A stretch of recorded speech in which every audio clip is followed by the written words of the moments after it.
नमस्कार। प्राइम न्यूजमा स्वागत छ। म एलिना केसी। म दृष्टिवाणी धिताल। सुरु गरौं हेडलाइन्सबाट। यमपञ्चकको तेस्रो दिन आज साँझ घर घरमा धनधान्यकी देवी लक्ष्मीको पूजा गरिँदै बिहान कुकुर तिहार।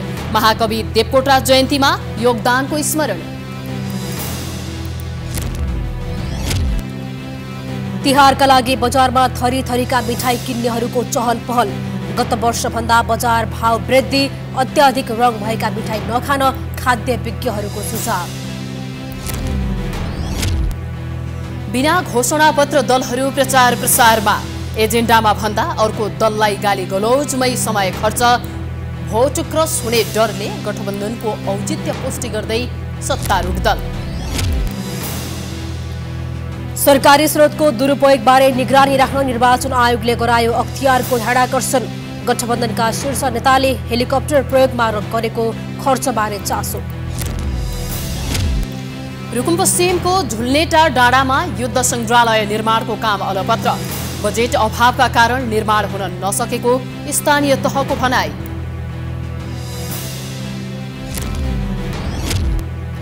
रिसी सुनक बेलायतको नयाँ प्रधानमन्त्री बन्ने लगभग निश्चित। पूर्व प्रधानमन्त्री बोरिस जोन्सन बाहिरिएपछि सुनकलाई सहज।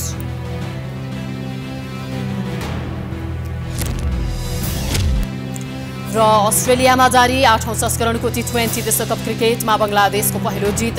नेदरल्यान्ड्सलाई हराउँदै शीर्ष 2 मा उक्लियो।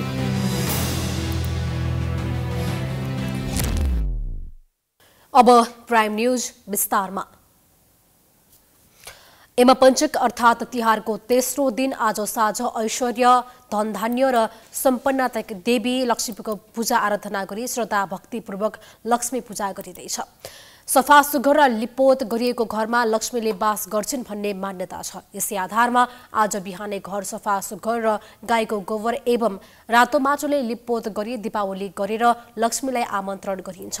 आज विशेष गरी घरका झ्याल, ढोका, चोटा, कोठा, संघार, कौसी, अटाली र भर्याङ लगायत स्थानमा सरसफाई गरी दीपावली गरिन्छ।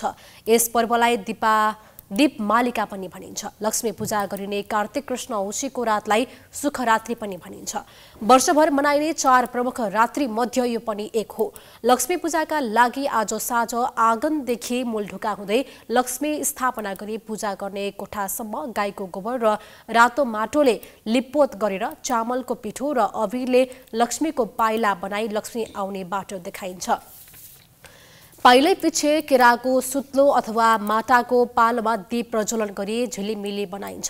दीपावली गरिसकेपछि पूजा कोठामा दियो, कलश र गणेश सहित लक्ष्मी स्थापना गरेर गरगहना, पैसा, धान, चामल, फलफूल, सेलरोटी र फूलमाला चढाई विधिपूर्वक लक्ष्मीको पूजा आराधना गरिन्छ। आज साँझ युवा युवती समूह बनाई घर घरमा भैलो खेल्छन्।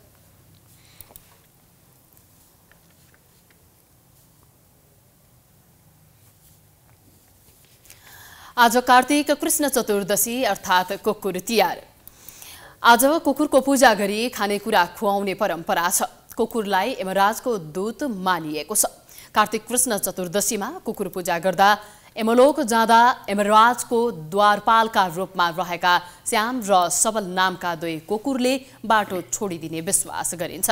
मानिसका लागि उपयोगी मानिएका जीवजन्तुलाई सम्मान गर्ने परम्परा अनुरूप कार्तिक कृष्ण चतुर्दशीका दिन कुकुरको पूजा गर्ने विधान रहेको छ।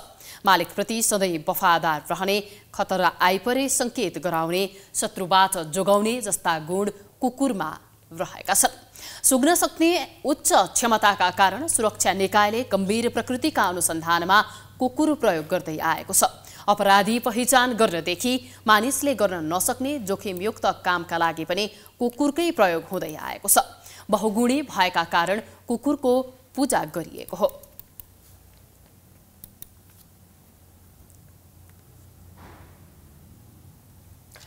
सोमबार कुकुर तिहार। देशभर कुकुरको पूजा गरी यो पर्व मनाइँदैछ। आफ्नो व्यक्तिगत सोखदेखि अपराध अनुसन्धानसम्मका लागि पालिएका कुकुरहरूको पूजाआजा गरी कुकुर तिहार मनाइन्छ। नेपाल प्रहरीले पनि कुकुर तिहारका दिन कुकुरको पूजा गरेर मनाउँदै आएको छ। अपराध अनुसन्धानमा प्रहरीलाई सहयोग गर्ने कुकुरलाई केनाइन कार्यालयले पूजा गरेर मनाएको छ। एक रिपोर्ट। हिन्दू संस्कारमा कुकुरलाई विशेष रूपमा पूजा गर्ने गरिन्छ। त्यसबाहेक नेपाल प्रहरी, नेपाली सेनाले पनि अपराध अनुसन्धानमा सहयोग गरेका कारण विशेष कार्यक्रम गरेर नै कुकुर पूजा गरेका छन्। नेपाल प्रहरीले 2026 सालदेखि कुकुरबाट अनुसन्धानमा सहयोग लिन थालेको हो। प्रहरीले कतिपय अपराधका घटनामा रहेका रहस्यहरूलाई कुकुरको सहायताले पार लगाएको छ। नेपाल प्रहरीको केनाइन महाशाखाका प्रमुख एसएसपी देउती गुरुङका अनुसार अहिले नेपाल प्रहरीसँग 93वटा तालिम प्राप्त कुकुर छन्। नेपाल प्रहरीका अनुसार अपराध अनुसन्धान, विस्फोटक पदार्थको खोजबिन, विपदमा उद्धार, लागु औषध कारोबारको खोजबिन गर्न प्रयोग गर्ने गरिएको छ। 4वटा विषयबाट दिँदै आएको छ। सुरुमा चाहिँ अपराध सम्बन्धी अपराधी खोजी र दोस्रो छ विस्फोटक पदार्थ तथा हात हतियार खोजी कुकुर र तेस्रो रहेको छ लागु औषध सम्बन्धी, कतै लागु औषध पत्ता लगाउनु छ अथवा कतै रेड गर्नु छ, अपरेसन छ भने अथवा नाकातिर प्रयोग गर्छौँ। र चौथो रहेको छ हाम्रो चाहिँ यो खोजी तथा उद्धार कुकुर, जुन चाहिँ अब अपहरण भइरहेको छ भने अथवा चाहिँ कुनै ठाउँमा मान्छे हराइरहेको छ अथवा घाइते अथवा जीवित अवस्थामा जुन नेचुरल क्यालामिटिज हुन्छ, भूकम्प जाँदाखेरि हामीले प्रयोग गरेका थियौँ। कुकुरको सहायताले प्रहरीले धेरै अपराध निष्कर्षमा पुर्याएको छ। अनुसन्धानमा लामो समय खटिएका प्रहरी अधिकारी र प्रविधिले पनि टुङ्ग्याउन नसकेका अपराधहरू कुकुरकै सहायताले टुङ्गिएका छन्। अपराध अनुसन्धानमा नेपाल प्रहरीसँग polygraph machine, digital forensic lab, DNA profiling unit, automatic finger print identification system, लागु औषधको परीक्षण गर्ने high performance thin layer chromatography, SPTLC जस्ता प्रविधि बाहेक अनुसन्धानमा प्रहरीको भरपर्दो विधि कुकुर भएको छ। यद्यपि कुकुरलाई विज्ञ बनाउन कम्तीमा 1 वर्ष तालिम दिनुपर्ने गुरुङ बताउँछिन्। उनका अनुसार अहिले पनि कुकुरको माग धेरै भएका कारण अझै थप्नुपर्नेछ। यतिले पुग्दैन, जस्तो कि अहिले विभिन्न ठाउँमा माग भए अनुसार, जस्तो कि अब अहिले एयरपोर्टहरूमा पनि सेक्युरिटी सम्बन्धीको कुकुरको आवश्यकता छ। अब पोखरामा पनि इन्टरनेसनल एयरपोर्ट बन्दैछ, त्यसमा पनि कुकुरको लागि केनल बन्दैछ। अस्ति भर्खर केही समय अगाडि भर्खर गौतम बुद्ध इन्टरनेसनल एयरपोर्टमा पनि हामीले कुकुरहरू 4वटा पठाइसकेका छौँ। यसरी चाहिँ बढ्दो माग भएको हुनाले चाहिँ हामीले चाहिँ बिस्तारै यसको सङ्ख्या पनि बढ्दै गएको छ। संसारमा पाइने 189 प्रजातिका कुकुरमध्ये केही प्रजातिलाई मात्रै अपराध अनुसन्धानमा प्रयोग गरिँदै आएको छ। तीमध्ये नेपाल प्रहरीसँग German shepherd, labrador, cocker spaniel, golden retriever, beagle, Belgium Malinois, blood hound र डच शेफर्ड गरी 8 प्रजातिका कुकुरहरू रहेका छन्।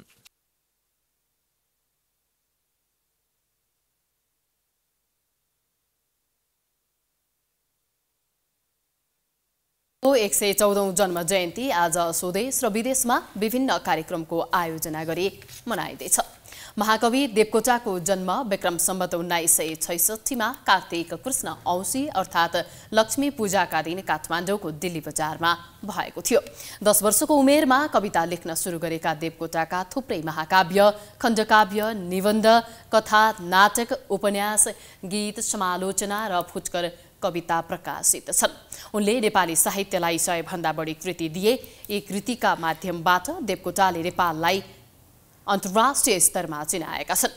नेपाली साहित्यमा आधुनिक महाकाव्य लेखनको थालनी गरेका देवकोटाको मुनामदन खण्डकाव्य नेपाली भाषामा प्रकाशित हालसम्म सबैभन्दा बढी बिक्री भएको पुस्तक हो। नेपाली साहित्यमा स्वच्छन्दतावादी, प्रगतिवादी धाराका प्रवर्तक देवकोटाका रचनामा मानवतावाद र प्रकृति प्रेम, त्यसैगरी क्रान्तिकारिता झल्कन्छ। उनका सृजनामा पूर्वीय र पाश्चात्य दर्शनको संयोजन पाइन्छ। विदेशी भाषामा नेपाली कृतिको अनुवाद र विदेशमा भएका विभिन्न सम्मेलनमा नेपालको प्रतिनिधित्व गरी नेपाली साहित्यको विश्वव्यापी प्रचार प्रसारमा समेत उनले महत्त्वपूर्ण योगदान दिएका छन्। 3 महिनामा शाकुन्तल महाकाव्य, त्यसैगरी 10 दिनमै सुलोचना महाकाव्य र 1 दिनमा कुञ्जनी खण्डकाव्य लेखेका देवकोटामा तुरुन्त कविता लेख्न सक्ने आँसु कवित्वको क्षमता थियो। देवकोटाको कवि प्रतिभा, कविताको गुणात्मक मूल्य र संख्यात्मक योगदान आज पनि अद्वितीय छ।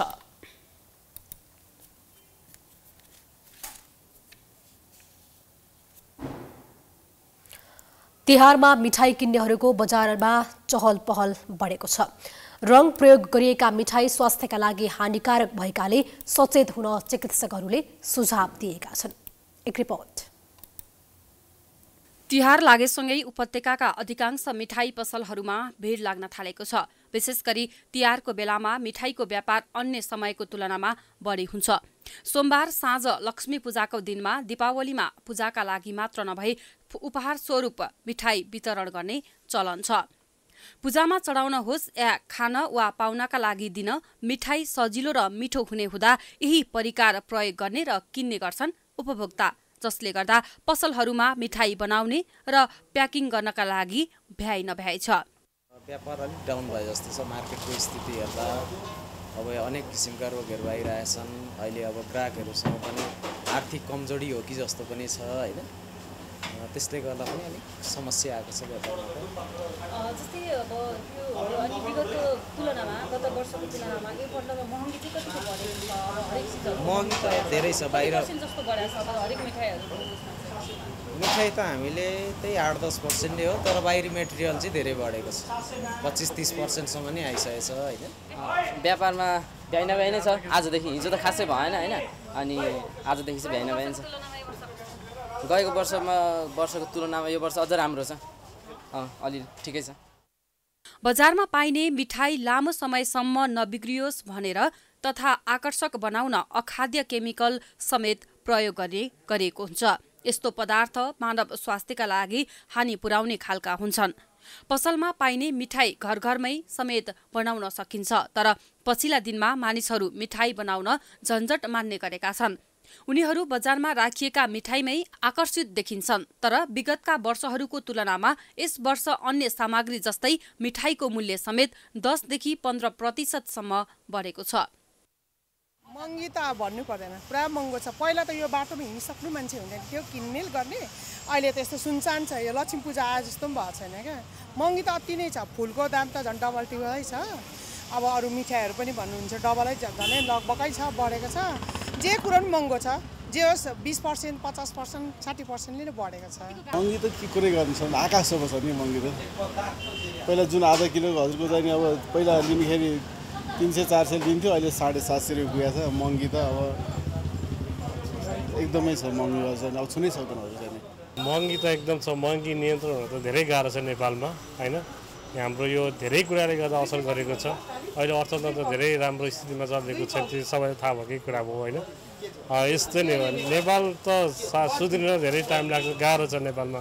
अर्थतन्त्र गाँच्न धेरै गाह्रो छ।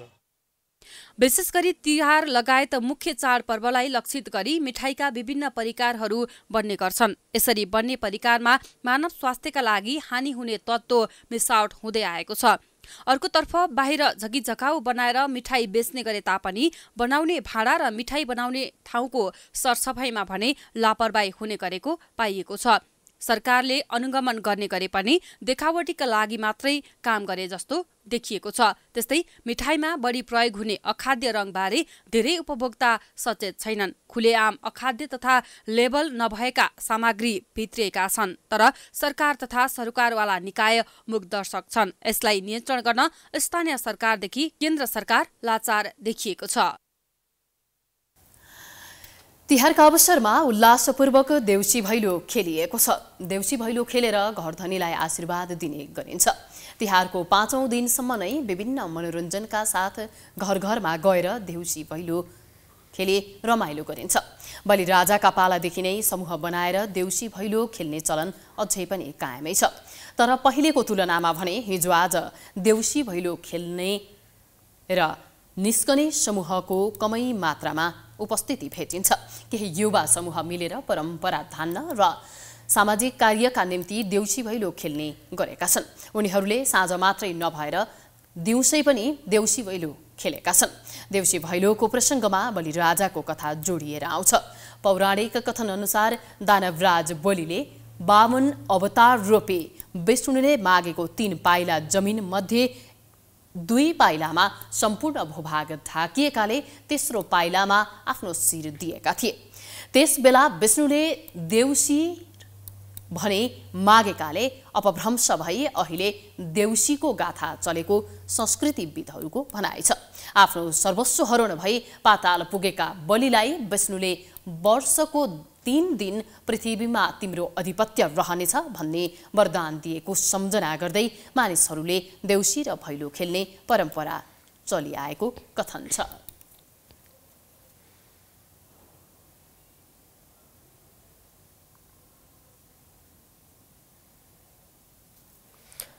राष्ट्रपति विद्यादेवी भण्डारी ललितपुरको ठेचो स्थित नवदुर्गा देवी नाचको 12 वर्षीय मेला र श्वेत भैरव निकाल्ने साहित्य कार्यक्रममा आज सोमबार बिहान सरिक भएकी छन्। सो अवसरमा उनले नवदुर्गा देवीको पूजा अर्चना गरी टीका प्रसाद ग्रहण गरेकी छिन्। सोमबार ठेचो 12 वर्षीय जात्रा अन्तर्गत आग नाच अर्थात् 12 वर्षमा एकपटक मात्र श्वेत भैरवको नाच प्रस्तुत गरिएको छ। राष्ट्रपति त्यहाँ पुग्दा गोदावरी नगरपालिकाका प्रमुख गजेन्द्र महर्जन, ललितपुर जिल्लाका प्रमुख जिल्ला अधिकारी र जिल्ला स्थित सुरक्षा निकायका प्रमुखहरूले स्वागत गरेका थिए।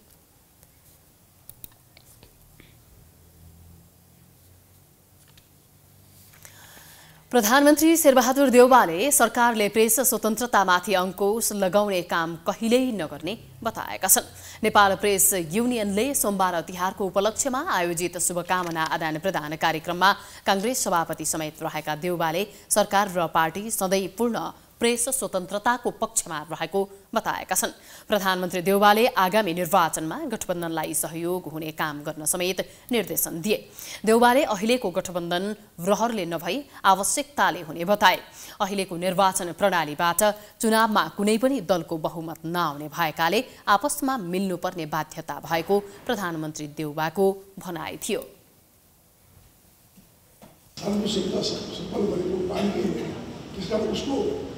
आदेशमा उसको निर्णयमा सब पार्टी चल्नुपर्छ, सरकार चल्नुपर्छ। त्यसै कारणले आवेदन निर्वाचन गरेको कुरा जनताको समर्थन बुझ्नुभयो। त्यस कारण चाहिँ जनतालाई हामीले बुझाउनु छ कि कसले चाहिँ धेरै दिन सकेको अधिकारहरू सुरक्षित राख्दछ। जनताको साथमा पार्टीको त्यसै कारण हामी जनताको अधिकारहरूलाई स्थापित गर्नको सरकार तयार छ। कार्यक्रममा कांग्रेसका प्रवक्ता प्रकाश शरण महतले संविधान रक्षाका लागि गठबन्धन आवश्यक भएको बताए। उनले मुलुकलाई अघि बढाउनका लागि कांग्रेस नेतृत्वको सरकार बनाउन मंसिर 4 को निर्वाचनलाई अवसरको रूपमा लिएको धारणा राखेका छन्। संसदीय निर्वाचन आउन 27 दिन बाँकी छ। राजनैतिक दलहरू चुनाव प्रचार प्रसारमा व्यस्त छन्। चुनावी कार्यक्रममा दलहरूले आफ्ना एजेन्डा जनतामाझ राख्नुको सट्टा आफ्ना प्रतिस्पर्धीलाई नै गाली गर्नमा खर्चले गरेका छन्। सत्ता गठबन्धनका शीर्ष नेताहरूले लोकतन्त्र र संघीयतामाथि अझै प्रतिगमनको खतरा रहेको दावी गरेका छन्। एक रिपोर्ट। सत्ता गठबन्धनको संयुक्त निर्वाचन परिचालन समितिद्वारा काठमाडौँमा आयोजित बागमती प्रदेश स्तरीय संयुक्त भेलामा शीर्ष नेताहरूले सम्बोधन गर्दै देशलाई प्रतिगमनको खतरा अझै रहेको बताएका थिए। प्रतिगमनलाई परास्त गर्न सत्ता गठबन्धनका उम्मेद्वारलाई मतदान गर्न शीर्ष नेताहरूको आग्रह थियो। प्रधानमन्त्री तथा कांग्रेस सभापति शेरबहादुर देउवाले संविधान रक्षा र स्थायित्वका लागि आफूहरूले गठबन्धन गरेको बताए। उनले 5 दलीय गठबन्धन हिजो आज र भोलिको आवश्यकता भएको पनि बताएका थिए। गठबन्धन अपरिहार्य थियो, छ र भोलि पनि रहनेछ। यसकारण चाहिँ यो देशको स्थायी शान्ति, कसैले खोज्न सक्ने लोकतन्त्र, यो समावेशिता, कसैले हटाउन सकेको संविधान, उसको रक्षा गरेर हामी अगाडि बढेको खण्डमा हाम्रो देश सच्चा मानेमा अगाडि बढ्न सक्ने लक्ष्यलाई अब सबै गठबन्धनका साथीहरू सबैले एक भएर लागेर गठबन्धनको विजय गराउनुपर्छ। नेकपा एकीकृत समाजवादीका अध्यक्ष माधव कुमार नेपालले नेकपा एमालेका अध्यक्ष केपी शर्मा ओली प्रतिगमनको प्रतीक रहेको दावी गर्दै अध्यक्ष ओलीले राप्रपा जस्ता राजावादी र देशघातीसँग चुनावी गठबन्धन बनाएको दावी गरे। त्यो बैलगाडाको दर्शनशास्त्रमा किताबहरू लेख्नु जरुरी पनि छ बुद्धिजीवी साथीहरू। त्यो बैलगाडाले कहाँ पुर्याउँछ? त्यो यथास्थिति हो, प्रतिगमनकारी हो र त्यो दर्शनलाई मान्ने हो भने राप्रपासँग एकता हुन्छ। त्यो दर्शनलाई कार गर्ने हो भने देशघातीहरूसँग एकता हुन्छ। त्यो दर्शनलाई आत्मसात गर्ने हो भने यथास्थितिमा रमाउनु पर्ने हुन्छ। त्यो परिवर्तनको पक्ष पोषण हुन सक्दैन। नेपाली कांग्रेसका वरिष्ठ नेता रामचन्द्र पौडेलले देशलाई पुरानै अवस्थामा पुर्याउन परपञ्च हुन थालेको दावी गर्दै जनादेशबाट प्रतिगमनकारीलाई सधैँका लागि प्रतिकार गर्नुपर्ने बताए। को गठबन्धनको उम्मेदवार जो उम्मेदवार तय भएको छ सबै गठबन्धनका उम्मेदवार अहिले गठबन्धनले जो निर्णय गरेर पठाएको छ ती गठबन्धनका उम्मेदवार तिनलाई जिताउनको लागि सम्पूर्ण साथीहरू एक स्वरमा लाग्नुहोस्। अब यहाँ अरू दायाँ बायाँ लपन छप्पन कुरा छैन। यो एउटा गम्भीर मुलुकमा आएको सङ्कट जोगाउन, मुलुकलाई सङ्कटतिर धकेल्न खोजिँदैछ। यहाँ अनेक राष्ट्रवादका मकुण्ड भिरेर छद्मनियतको राजनीति भइरहेको छ। नेकपा माओवादी केन्द्रका अध्यक्ष पुष्पकमल दाहाल प्रचण्ड र नेपाल समाजवादी पार्टीका अध्यक्ष डाक्टर बाबुराम भट्टराईले प्रतिगमनको खतरा अन्त्यका लागि गठबन्धनका दलबीच मिलेर अगाडि बढ्नुको विकल्प नभएको बताएका थिए। एकातिर परिवर्तन, प्रगति, स्थिरता र विकासका पक्षधर हिजो 12 बुँदेदेखि एउटा नयाँ राजनीतिक यात्राको सुरुवात गर्ने शक्ति एक ठाउँमा जम्मा भएका छौँ। अर्कातिर यो सम्पूर्ण प्रक्रियाका विरुद्ध प्रतिक्रान्तितिर जाने, निरङ्कुशतातिर, अराजकतातिर, फेरि सामन्तवादतिर फर्कन चाहने अर्को शक्ति अर्कोतिर गठजोड भएका छन्। तपाईँ हेर्नुभयो भने यहाँ कुरा आइ पनि सक्यो। सामन्ती तत्त्वहरू, निरङ्कुशतावादी तत्त्वहरू, अलगाववादी यो देशलाई नै कुनै न कुनै रूपले अलगावतिर लैजान खोज्ने शक्तिहरू सबै खाले परिवर्तन विरोधीहरू एक ठाउँमा केन्द्रित छन्। त्यसकारण यो लडाईँ साँच्चैको सङ्ग्राम हो। प्रतिगमनको बाटो त बर्बादीको बाटो छ। त्यसो भएको हुनाले त्यसको विरुद्धमा हामीले आपसमा मिलेर यी सबै घटकका उम्मेदवारले आफ्नो उम्मेदवार सम्झेर मतदान गर्न जरुरी छ। यो जुन चर्को घामले सताइरहेको बेलामा हैसिया बोक्ने किसान, हतोडा बोक्ने मजदुर, कलम समाउने बुद्धिजीवी, एउटा ठुलो रुखको छायामा बसेर चियाको कपमा चिया खाँदा जुन आनन्द आउँछ त्यसलाई सम्झेर तपाईहरुले यी सबै चिन्हहरू आफ्ना चिन्हहरू ठान्नुहुनेछ। कार्यक्रममा राष्ट्रिय जनमोर्चाका कार्यवाहक अध्यक्ष रश्मिराज नेपाली, नेपाली कांग्रेस बागमती प्रदेश सभापति इन्द्रबहादुर बानिया, नेकपा माओवादी केन्द्रका नेता सरल सहयात्रीले जनताको चाहना अनुसार विकास र समृद्धिको यात्रा तय गर्न गठबन्धन दलले विजय हासिल गर्नुपर्ने बताएका थिए। संसदीय निर्वाचनका लागि 27 दिन बाँकी भए पनि प्रमुख राजनीतिक दलले आफ्नो घोषणापत्र सार्वजनिक गरेका छैनन्। कांग्रेस, एमाले र माओवादी केन्द्रले भने घोषणापत्र तिहारपछि सार्वजनिक गर्ने बताएका छन्। अधिकांश दलले 2074 सालको संसदीय निर्वाचनमा महत्वाकांक्षी र पूरा गर्नै नसकिने आश्वासन सहितको घोषणापत्र सार्वजनिक गरेका थिए। त्यसैलाई निरन्तरता दिने खालका घोषणापत्रको मस्यौदा दलले तयार गरेको बताइएको छ। एक रिपोर्ट। संसदीय निर्वाचन 2074 मा पनि विशेष गरेर प्रमुख राजनीतिक दलहरूले 5 वर्षभित्र जनताको जीवनस्तर उकास्ने, रेलमार्ग बनाउने, रोजगारीका अवसर देशभित्रै सिर्जना गर्ने, मुलुकलाई समृद्धिको यात्रामा अगाडि बढाउने लगायतका सपना घोषणापत्रमा बाँडेका थिए। तर ती घोषणापत्रका प्रतिबद्धता सपनामा नै सीमित भए। दलहरू अहिले फेरि पहिले जस्तै घोषणापत्र तयार गर्न व्यस्त छन्।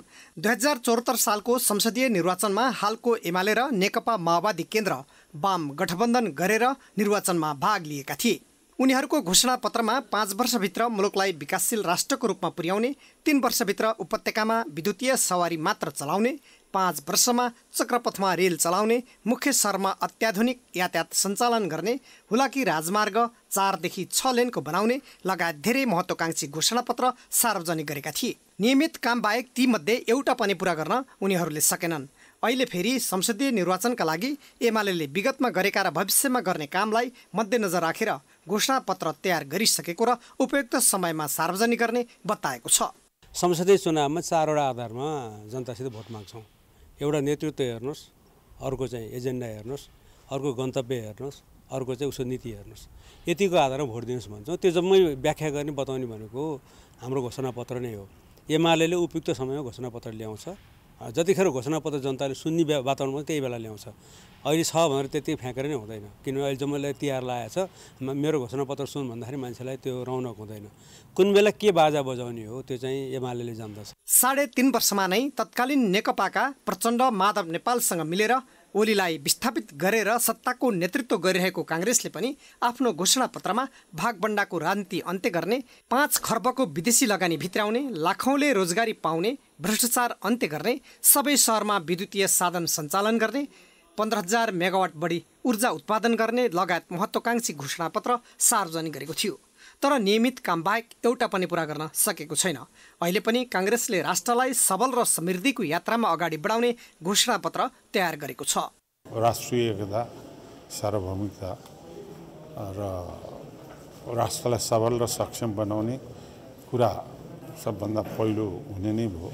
त्यसपछि आएर संविधानको सुरक्षा र नेपाली जनताको सर्वोच्चताको रक्षा, आर्थिक विकास, पूर्ण समुन्नत नेपाल निर्माण गर्नको निम्ति सबभन्दा पहिला गाउँको विकास हुनु पर्यो। सबभन्दा पहिला सीमान्तकृत जनसमुदायको सीमान्तकृतहरूको आयको सुनिश्चितता हाम्रा घोषणापत्र केन्द्रित हुनुपर्छ भन्नेतिर चाहिँ हामी केन्द्रित छौँ। नेकपा माओवादी केन्द्रले पनि जनताको विकास र समृद्धिको आकांक्षालाई सम्बोधन गर्न सबै पक्षलाई सम्बोधन गर्ने गरी घोषणापत्र तयार गरिरहेको जनाएको छ। मङ्सिर 4 गते हुने संसदीय निर्वाचनका लागि केही साना दलले घोषणापत्र सार्वजनिक गरिसकेका छन्। Political bureau, prime HD, Kathmandu. निर्वाचनको मिति नजिकिएसँगै निर्वाचन आयोगले आचार संहिता कार्यान्वयनमा कडाई गरेको छ।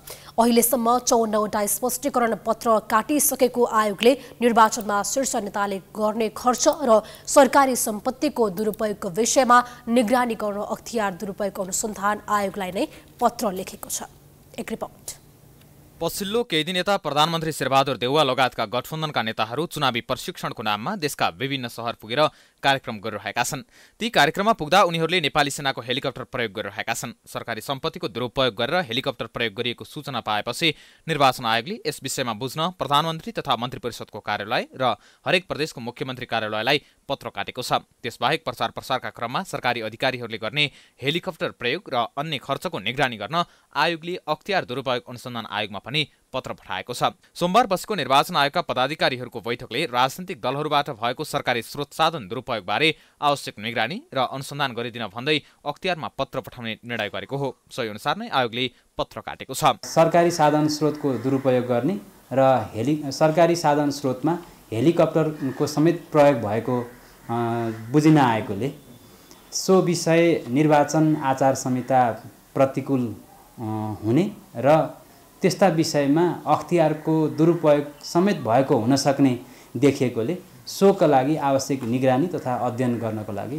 अख्तियार दुरुपयोग अनुसन्धान आयोगलाई लेखी पठाउने निर्णय भयो। सहप्रवक्ता भट्टराईका अनुसार निर्वाचन प्रचार प्रसारका क्रममा सरकारी स्रोत साधन प्रयोग गर्नु निर्वाचन आचार संहिता विपरीत हो।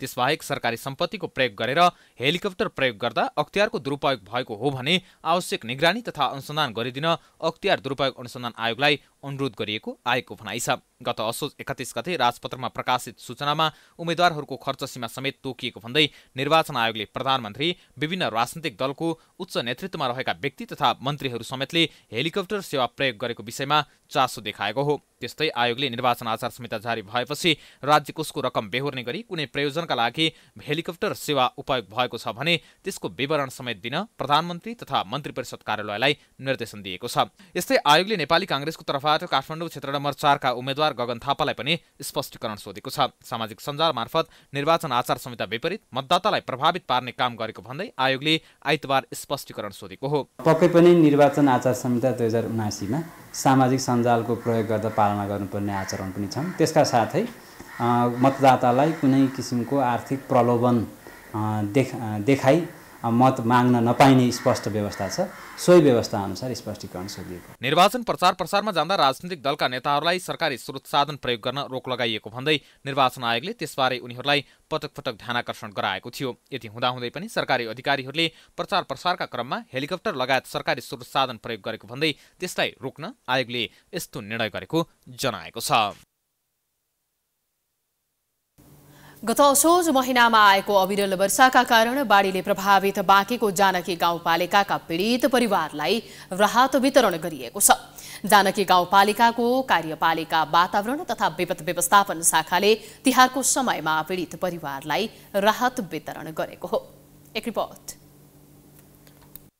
बाढीबाट प्रभावित परिवारलाई जानकी गाउँपालिकाले राहत वितरण गरेको छ। पालिकाको 1 देखि 6 नम्बर ओडामा पूर्ण क्षति र आंशिक क्षति गरी जम्मा 891 जनालाई राहत वितरण गर्ने लक्ष्य अनुसार पहिलो चरण अन्तर्गत 165 जनालाई चाडपर्वको समयमा राहत वितरण गरेको हो। उनीहरूलाई चामल, दाल, तेल, नुन र 1-1 वटा त्रिपाल वितरण गरेको छ। पालिकाले गरेको राहत वितरण पर्याप्त नभएको पीडितहरूले गुनासो गरेका छन्। बाढी पीडित परिवारहरूले घर समेत भत्किएकोले स्थानीय सरकारले घर बनाउन सहयोग गर्नुपर्ने माग गरेका छन्। इसे सर काकरा जो मिला था वही ठीक है, वैसे तो घर गिरा है, आवास मिलना चाहिए या ईटा सीटा के मिलना चाहिए।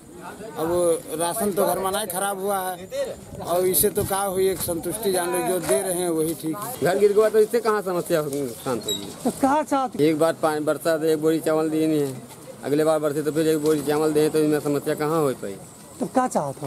अरे कुछ रकम पैसा वैसा दें तो मकान बना लीन जाए, लौट के फिर न भर रहा बुर रहा है। हमारा घर बन जाता, हमारा घर गिरा पड़ा है, रह ठिकाना हो जात है। इमा का है, इसमें 4 रोज खाए ले इससे हमारी जिंदगी कटी जी है। अब घर बन जाए तो रह ठिकाना रहा। बाँकेको राप्ती पारीका स्थानीयले वर्षौनी डुबानको मार खेप्दै आएका छन्। स्थानीय सरकारले डुबानको समस्या दीर्घकालीन रूपमा समाधान नगरेको कारण स्थानीय मारमा पर्दै आएका छन्। बाढीबाट प्रभावित परिवारलाई चाडपर्वको समयमा केही राहत होस् भन्ने उद्देश्यले तत्कालका लागि खाद्यान्नको व्यवस्था गरेको गाउँपालिकाले जनाएको छ। आगामी दिनमा विपदबाट हुने क्षति न्यूनीकरणका लागि पूर्व तयारी गर्ने गाउँपालिकाले जनाएको छ। टार्न मात्रै खोजिएको होइन, खास कुरा के हो भन्दाखेरि हाम्रो पूर्व तयारी नपुगेको कारणले चाहिँ अलिकति ढिलाइ हुन गएकोमा त्यसमा म चाहिँ क्षमा प्रार्थी छु। तर यो चाहिँ गाउँपालिकाद्वारा र मिलाप भन्ने संस्थाबाट चाहिँ 70 जनाको लागि र बाँकी अरू गाउँपालिकाद्वारा हामीले चाहिँ 2 केजी दाल, 1 किलो तेल, 1 किलो नुन र 25 किलो चामल आंशिक क्षतिलाई र पूर्ण क्षतिलाई रेड क्रस सोसाइटीले प्रदान गरेको तिरपाल सहित हामीले दिने गरेका छौँ र जिल्ला विपद समितिबाट पनि हामीले राहत चाहिँ माग गरेका छौँ। अब त्यहाँ गएको डाटा अनुसार मूल्याङ्कन भएर आयो भने फेरि हामी पुनः वितरण गर्ने चाहिँ सोच्छौँ। तत्कालका लागि चाडपर्वलाई लक्षित गरी राहत वितरण गरिएको र घर वर्षा तथा बाढीका कारण पुरै क्षति भएकाहरूलाई आवासको समेत व्यवस्था मिलाउने गाउँपालिकाले जनाएको छ। साथै दीर्घकालीन समस्या समाधानको लागि छिट्टै ढल निकासाको व्यवस्था समेत गरिने गाउँपालिकाले आश्वासन दिएको छ। ये बाढ़ पीड़ित के खातिर जो हम लोग जितना सहयोग हो सका है उतना किया गया है। ऐसा कुछ अगर पड़ा था फिर बीच में कोई कुछ पड़ा था तो फिर जो है गांव पालिका के तरफ से, जानकी गांव पालिका के तरफ से हम लोग फिर जो है सहयोग करे के लिए तैयार हैं। जो ज़्यादा पीड़ित है उनके लिए ज़्यादा व्यवस्था है, क्योंकि थोड़ा हल्का फुल्का जो है उसके लिए भी हल्का फुल्का व्यवस्था हम लोग जो है जानकी गांव पालिका से व्यवस्था करके आज हम लोग वितरण किया जाता है। वर्षौनी हुने बाढी तथा डुबानका कारण बाँकेको राप्ती पारीका स्थानीयले जनधनको क्षति समेत बेहोर्दै आएका छन्। तर सरकारले समस्याको दीर्घकालीन समाधान नगरेका कारण स्थानीय मारमा पर्दै आएका छन्। प्राइम टाइम्स टेलिभिजनका लागि बाँकेबाट रविन्द्र घिमिरेको रिपोर्ट। रुकुम पश्चिमको त्रिवेणी गाउँपालिकाको झुल्लेटा डाँडामा निर्माणाधीन युद्ध संग्रहालय अलपत्र परेको छ। निर्माणको काम अधुरै रहेपछि संग्रहालय अलपत्र परेको हो। तत्कालीन सशस्त्र द्वन्द्वको समयमा त्रिवेणीबाट ज्यान गुमाएका व्यक्तिको सम्झनामा निर्माणाधीन युद्ध संग्रहालयको काम अधुरै रहेको हो। 10 वर्ष अघि निर्माण गरिएको शहीद स्मृति पार्क जीर्ण बनेपछि पुनर्निर्माण गर्न लागि निर्माणाधीन युद्ध संग्रहालयको काम ठप्प हुँदा शहीद परिवारले चिन्ता व्यक्त गरेका छन्। राष्ट्रिय स्तरकै नमुना युद्ध संग्रहालय बनाउने उद्देश्यले 1 करोड बढी बजेट लगानी गरिएको संग्रहालयको बाँकी काम पूरा हुन सकेको छैन। यसअघि 3 तहकै सरकारको सहयोगमा युद्ध संग्रहालयका लागि आएको बजेटबाट प्रवेशद्वार, पदमार्ग र थोरै फिल्ड निर्माण गरिएको थियो। तर गाउँपालिकाले भने बजेट अभावका कारण युद्ध संग्रहालयको काम रोकिएको जनाएको छ। संग्रहालय निर्माणका लागि प्रदेश र संघीय सरकारसँग बजेट माग गरी बाँकी काम पूरा गर्ने गाउँपालिकाले जनाएको छ। अब आर्थिक न्यूज।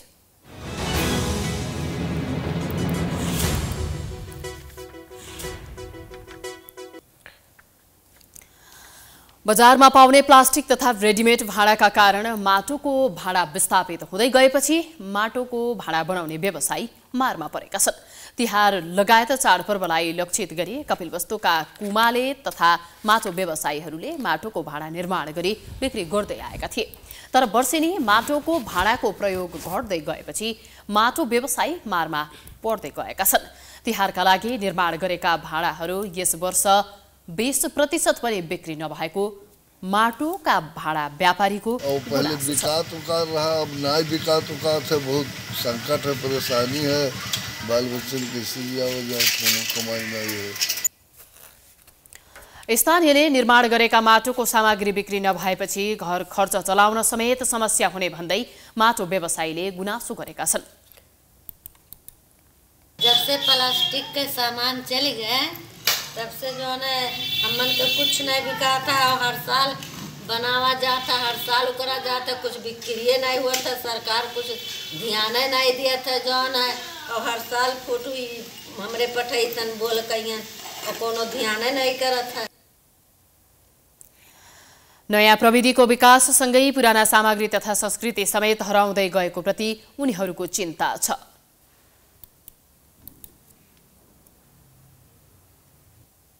अब स्पोर्ट्स न्यूज।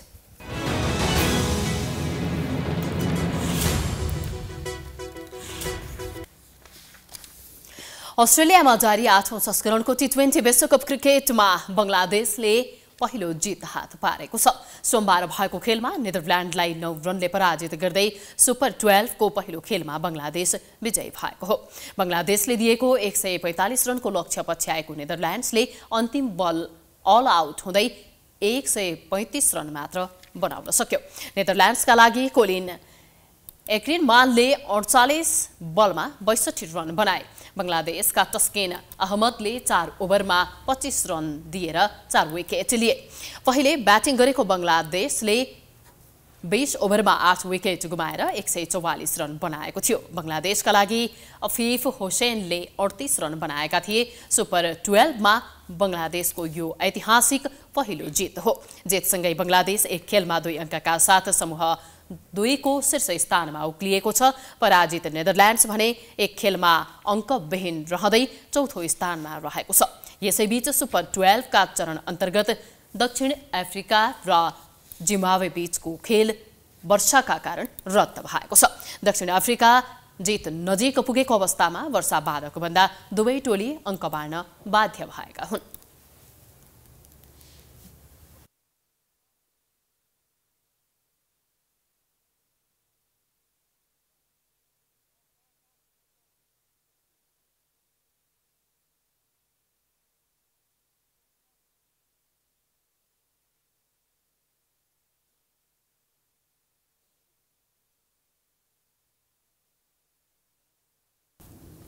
हामी प्राइम न्यूजको अन्त्यमा आइपुगेका छौं। जाँदा जाँदै हेडलाइन्स पुनः एकपटक। एमा पञ्चकको तेस्रो दिन आज साँझ घर घरमा धन धान्यकी देवी लक्ष्मीको पूजा गरिँदै बिहान कुकुर तिहार, महाकवि देवकोटा जयन्तीमा योगदानको स्मरण। तिहारका लागि बजारमा थरीथरीका मिठाई किन्नेहरूको चहल पहल। गत वर्षभन्दा बजार भाव वृद्धि, अत्याधिक रङ भएका मिठाई नखान खाद्य विज्ञहरूको सुझाव। बिना घोषणापत्र दलहरू प्रचार प्रसारमा, एजेन्डा भन्दा अर्को दललाई गाली गलोचमै समय खर्च, भोट क्रस हुने डरले गठबन्धनको औचित्य पुष्टि गर्दै सत्तारूढ दल। सरकारी स्रोतको दुरुपयोगबारे निगरानी राख्न निर्वाचन आयोगले गरायो अख्तियारको ध्यानाकर्षण। गठबन्धनका शीर्ष नेताले हेलिकप्टर प्रयोगमा गरेको खर्चबारे चासो। रुकुम पश्चिमको झुल्लेटा डाँडामा युद्ध संग्रहालय निर्माणको काम अलपत्र, बजेट अभावका कारण निर्माण हुन नसकेको स्थानीय तहको भनाई।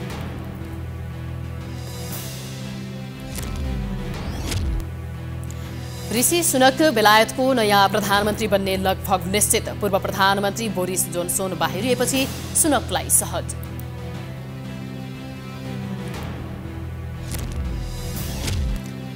र अस्ट्रेलियामा जारी 8औं संस्करणको T20 विश्वकप क्रिकेटमा बंगलादेशको पहिलो जित, नेदरल्यान्ड्सलाई हराउँदै शीर्ष 2 मा उक्लियो।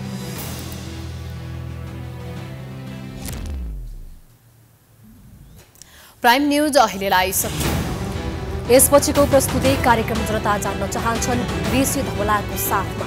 हेर्दै गर्नुहोला प्राइम टाइम्स एसडी। नमस्कार।